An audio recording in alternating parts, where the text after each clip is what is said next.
Clear है। ये मेरा ये बेस प्राइस है, ये टैक्स है। अब उसके अंदर एडिशनल क्या क्या हो सकता है? फ्रेट आता है, डोमेस्टिक में मेजरली फ्रेट ही आता है, या पैकिंग का कुछ आया तो आया, पैकिंग एंड फ्रेट है। तो आपने अगर बोला कि ये मेरा डोमेस्टिक वेंडर है, इसमें यही दो चीजें दिखनी चाहिए ताकि यूजर कहीं गलत ना डाल दे एक्स्ट्रा, तो उसमें ये मेंटेन होता है। वो डोमेस्टिक 1000 डाला था ना मैंने, 1000 में ये 01 लगेगा, जो मैंने आपको कल दिखाया बताया भी था।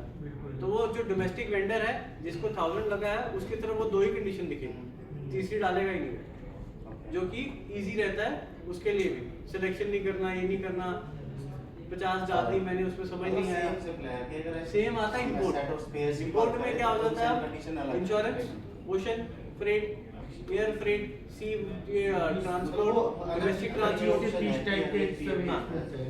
अब वो सिर्फ और सिर्फ इंपोर्ट के लिए है। इसके लिए उसके लिए अलग रखा था चेंज करके डाल सकते, ताकि आइडेंटिफिकेशन ही लग रहे हैं हमारा परचेज में। इंपोर्ट डाल दिया तो वो जो आपका कस्टम वगैरह सब उसमें दिखेगा, तो इसमें जिसमें जो डालना वो डाल सकते, वो सिर्फ और सिर्फ इंपोर्ट में उतना दिखेगा। डोमेस्टिक वालों को इतनी कंडीशन देखने का सेंस नहीं बनता, क्योंकि उसको डालना ही नहीं है, तो कंफ्यूज करना ही क्यों। और एक ही एसटीओ आ गया। एसटीओ मतलब जो अपना स्टॉक ट्रांसफर करते हैं, उसमें ज़्यादा क्या होता है, आपका बेस प्राइस आता है और एक फ्रेट आता होगा जो ट्रांसपोर्ट का खर्चा आपने देना, बस उतना। This is tab available. It is in the vendor master. It is fixed in the master instance. Once it is fixed in the master, it will come automatically based on the configuration done in the system. और ये आपका delivery terms में CIF, CFR, Xworks, DAP वगैरह से कुछ extra रहेगा तो हम डाल सकते हैं। ये PO ट्रांजैक्शन है, क्रिएशन को कॉल कर लो सर। एक पूछ रहा था, जैसे हमारा सप्लायर है, इंपोर्ट का सप्लायर है, उसे हम मशीन परचेज कर रहे हैं, विनोद जी को भी बोल देना, और उससे फिर उस मशीन के स्पेस पार्ट में ले जाएंगे, दोनों की टर्म्स एंड जो पेमेंट टर्म्स होती है वो अलग अलग है।